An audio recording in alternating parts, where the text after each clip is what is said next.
Alright everybody, welcome to Replays with Dark Souls 3 today. I'm going to be trying something a little new. This is not something I normally do, but, like all things, there's a first for everything. So, without further ado, let's go ahead and get started. Just a little bit of background here. This is kind of a first for me, but I did play the tutorial yesterday. And let me tell you, for a first time, that was definitely something. I do have an existing save, but we're going to go ahead and go with a new one. Because I tried the deprived and got deprived of all my will to live. So, I'll be silent for this. It is called Lothric, where the transitory lands of the Lords of Cinder converge.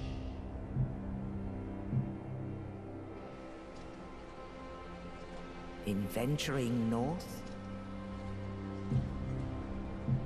the pilgrims discover the truth of the old words. The fire fades, and the lords go without thrones.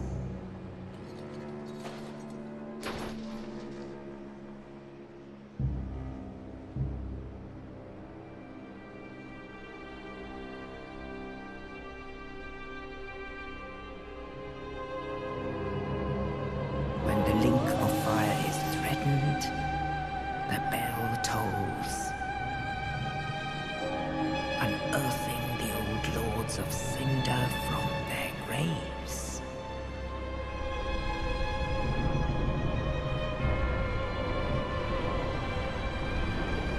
Aldrich, saint of the deep,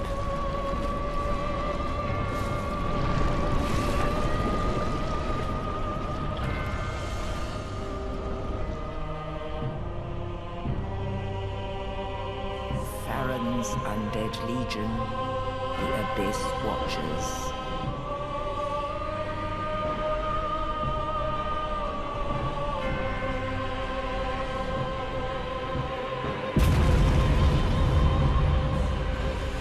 And the reclusive lord of the profaned capital.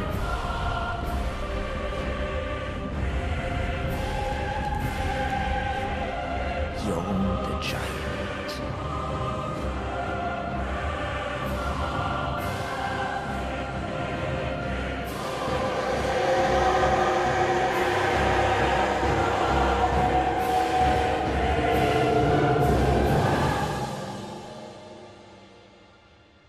Only in truth, the lords will abandon their thrones.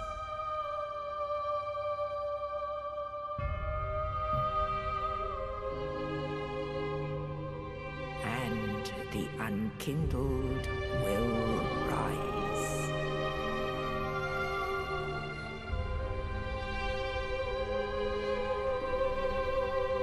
Nameless, accursed undead, unfit even to be cinder. And so it is that ash seeketh embers.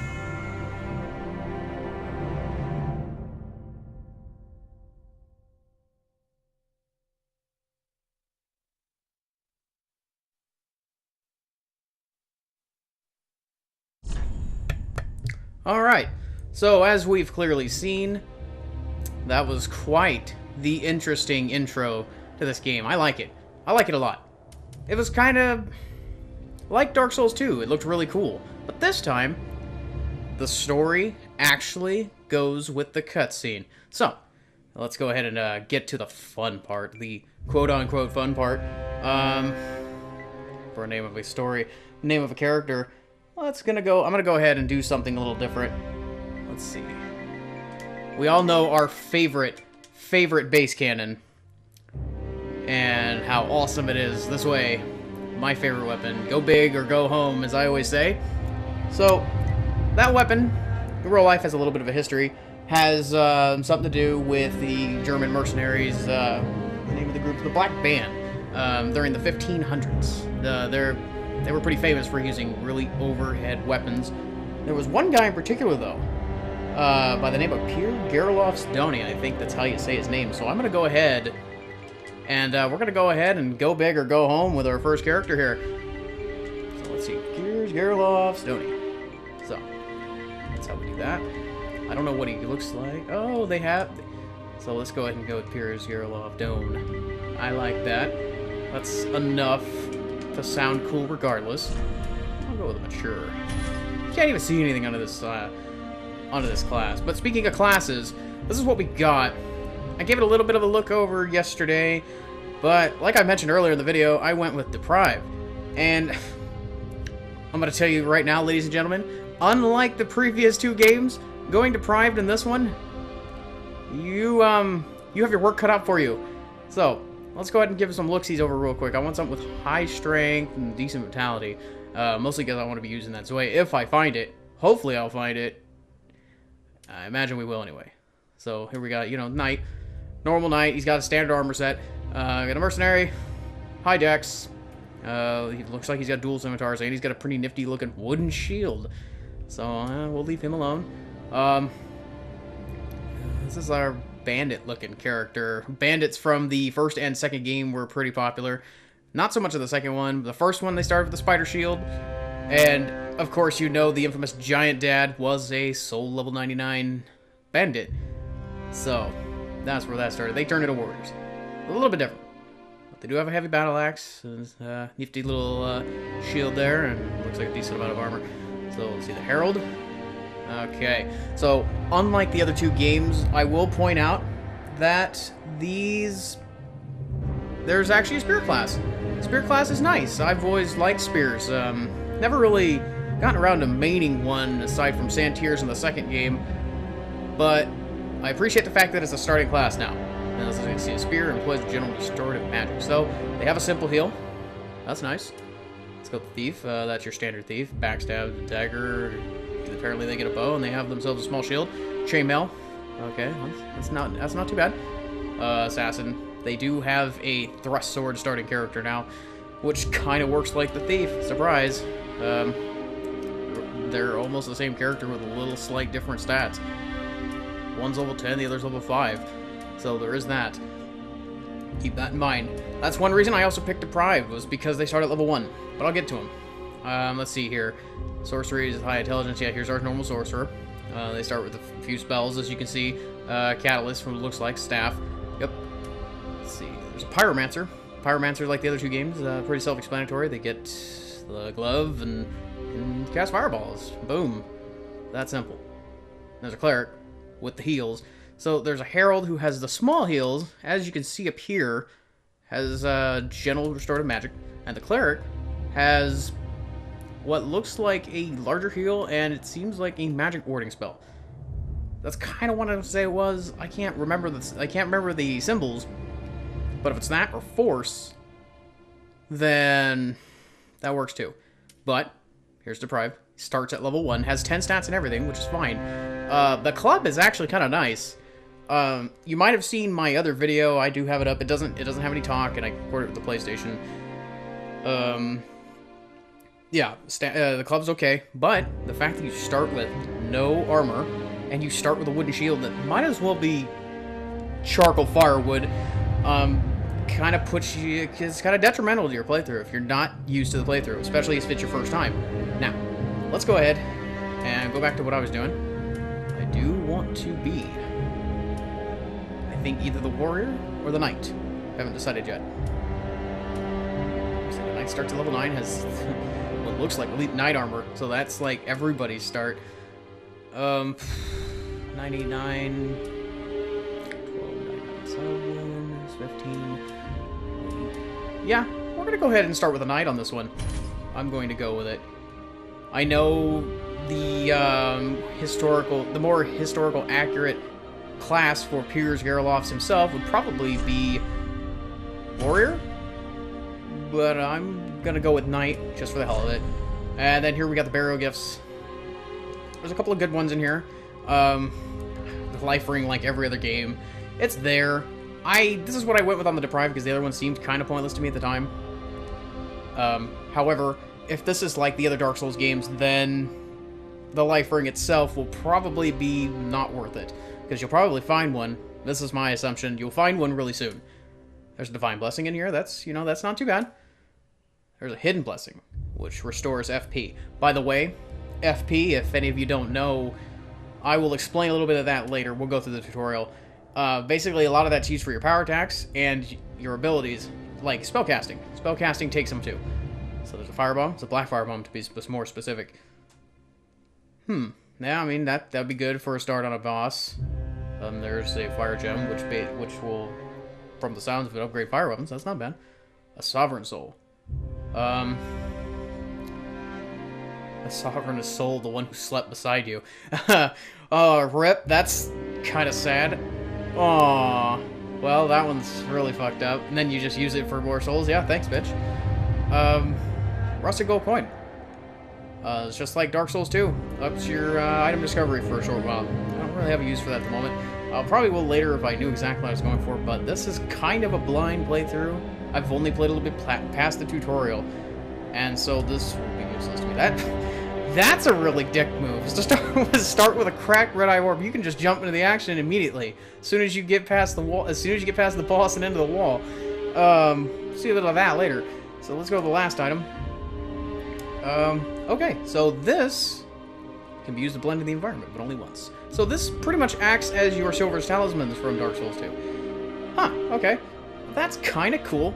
I like how you can start with one, just for the hell of it. I don't know how it works, but that would be an interesting thing to play with later. I don't know if I really care for the life ring. No, I think I'm gonna go with those firebombs. I might just cheese this boss. I really don't like him. We'll get to that in a little bit. Face presets. Oh my goodness. Oh, at least you'll never get lost, and you will be able to see in the dark. But let's not do that. I'm gonna go with something else. I think we're gonna go with that just for the hell of it. Appearance.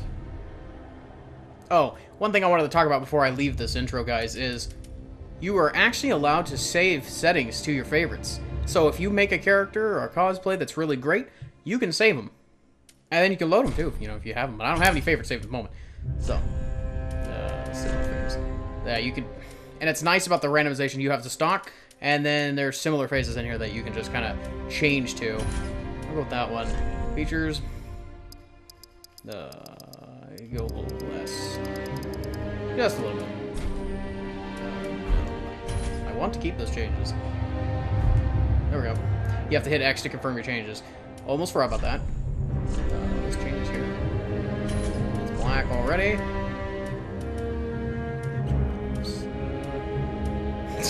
Bob cut. Yep. That's great. And unfortunately, if you do look through here long enough, there aren't any weird hair fringes. You know, if you're a PC player, great, more power to you. You can definitely play a Shephroth if you really, really desired. I think I'm gonna go with this one. Brow, not really too many of them that are intense. I'll go with that one, fuck it. Here's Gerloff, so let's go with a light shave. Either with a light shave...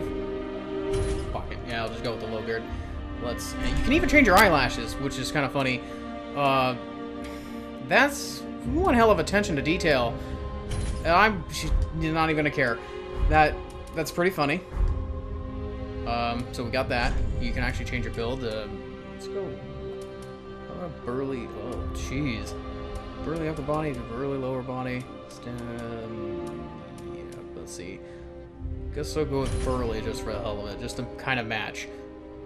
Your guy's kind of huge, and to think that you can go bigger than that. Anyway, that is the finalized creation. Let's go ahead and jump into the tutorial real quick. It'll be a small cutscene, and we'll go ahead and get to the play. And I'll explain a little bit of things along the way. As soon as we get it past the loading, that is.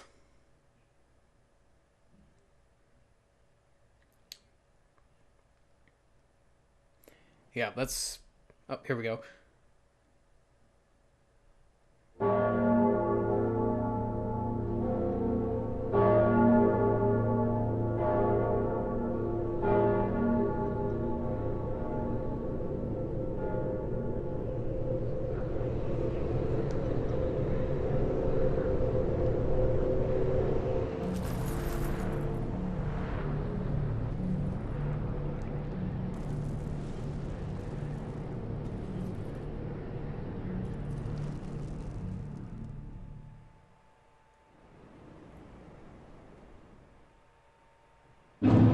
Okay. So, yeah. You kind of just rise out of the coffin. From what I can tell in the intro, that's, you know, where the guy dragging you off, they bury you in it. Anyway, yeah. Typical controls. Control your camera. All that good stuff, yeah. One thing about this game, yeah, regular attack, yeah, we've got those. Looks like you start with the short sword, so that's kind of cool. Strong attack, R2. Yeah, there is a target lock. You do have one. It's really, ooh, yeah. One thing about this game, guys, is also everything moves a little bit faster. If you're a fan of Bloodborne, that's more power to you. That game plays differently from what I've seen. There's some things telling you how to dash. One of them tells you how to jump later. Standard's L3, and that's been like that ever since Dark Souls 2. You can change it to circle, but if you're like me and you need precision jumping and not accidental jumping while you're running, put it on L3, keep it there. But, you know, that's uncomfortable, you know, circle's fine too, whatever your choice is. And there's an Ashen Estus Flask. Okay, so, what's gonna say? The Ashen Estus Flask, you see the blue bar in there in the middle of your health, then the green one's your stamina. Blue basically works in a sense that basically acts as mana. Funny thing is though, mana effects. Okay, not with this, but there's certain attacks that do use your with the sword. Luckily not. That's good. With the battle club that I was going through with the deprived character does. Turn back. Oh, well, you know what I say? Go big or go home. Let's go find out what's going on over here. Oh. I don't know if this looks friendly or not. I actually... Oh, dicks. You know, okay, never mind. I'll leave you to it. I'm sorry that I ever bothered you. Oh, shit. Yeah. You know what? I'm just gonna leave that for later. I say go big or go home, but you also gotta play it smart. Just a little bit. What are you looking at? I don't want any of your shit. You're gonna have to just shoot that damn thing somewhere else. Use item. I guess that's use item is the bottom bar. Works like every other game ever. Some things never change. Oh, one thing. There's no guard breaking.